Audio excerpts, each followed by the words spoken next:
Hey friends, welcome back. Just Christina here, and today we're going to cover a single-page document, and it is from the Birch Log from the John Birch Society, written in 1980, and it is called Trilateralists Cover All Bases by John F. McManus. Belmont, Massachusetts. In 1973, David Rockefeller breathed life into the ambitious designs outlined by Zbigniew Brzezinski's 1970 book, Between Two Ages. The resulting creation, with David as chairman and Zvig as executive director, was the New York-based Trilateral Commission. Hardly anyone had heard of this newest venture in internationalism until it was discovered that, out of a mere 80 U.S. citizens on its rolls, 18 top members of the Carter administration were trilateralists. The 18 included the president, the vice president, the director of national security, the Secretaries of State, Defense, and Treasury, and several key ambassadors, undersecretaries, and deputy secretaries.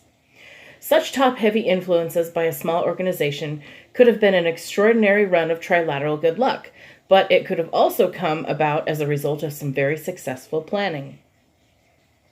So I actually have the list of these individuals right here, and I will be covering in depth all of these names and a brief summary of their careers in a future video. So look forward to that, because there's some pretty interesting people in here who were so corrupt in the government they got kicked out and they went on to become Harvard professors.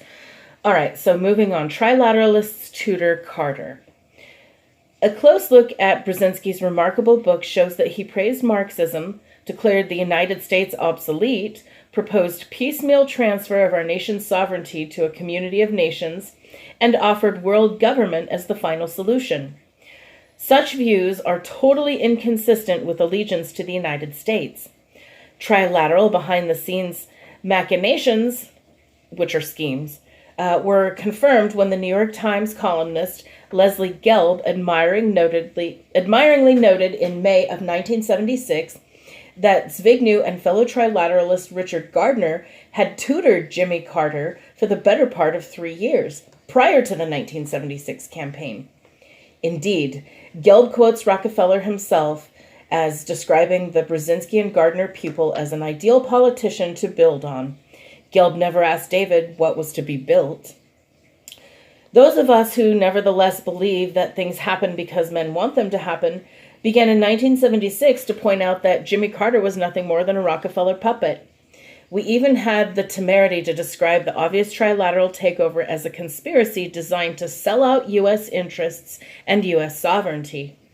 When trilateralists were chosen as SALT negotiator and Panama Canal Treaty arranger, our worst fears were confirmed. Patty cake criticism.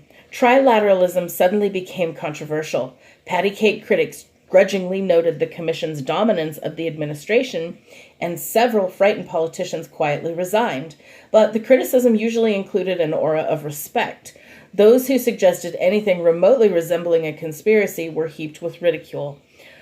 All of this even after trilateral Gerard Smith and Carter tutor Richard Gardner were calling for a new world order and an end run on national sovereignty.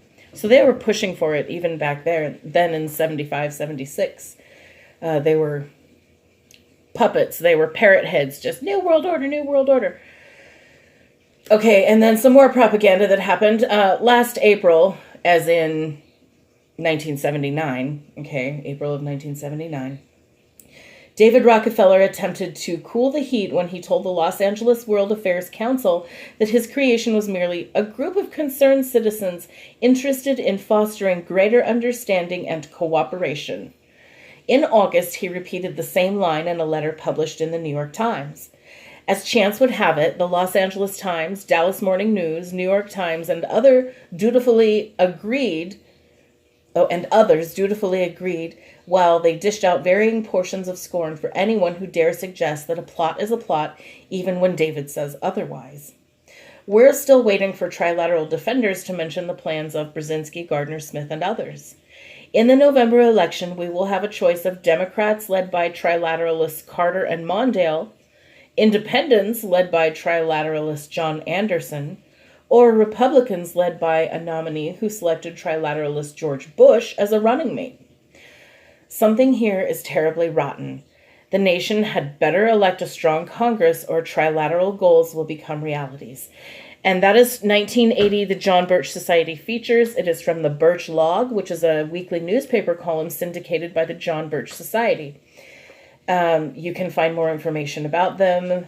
John Birch Society features came from Belmont, Massachusetts, and San Marino, California. So, this particular document points out a lot of things back in the day that they were setting up even then. And it's quite interesting to me that George Bush actually made it into office eventually. So I didn't realize that he was a running mate in 1976 as a Republican running mate, which he obviously didn't get it, but he went on to persevere, didn't he? So they all have this agenda of fulfilling this greater plan of continuing this work at any cost, and they're part of a bigger picture. It seems like they're all doing their dutiful part to make a greater thing happen. Quote unquote greater thing. I don't think it's great at all. I think it's a bunch of crap, and I think it's just for the demise and the takeover of the little guy. So, all right. Thank you so much for joining me. That's all for this particular piece right here.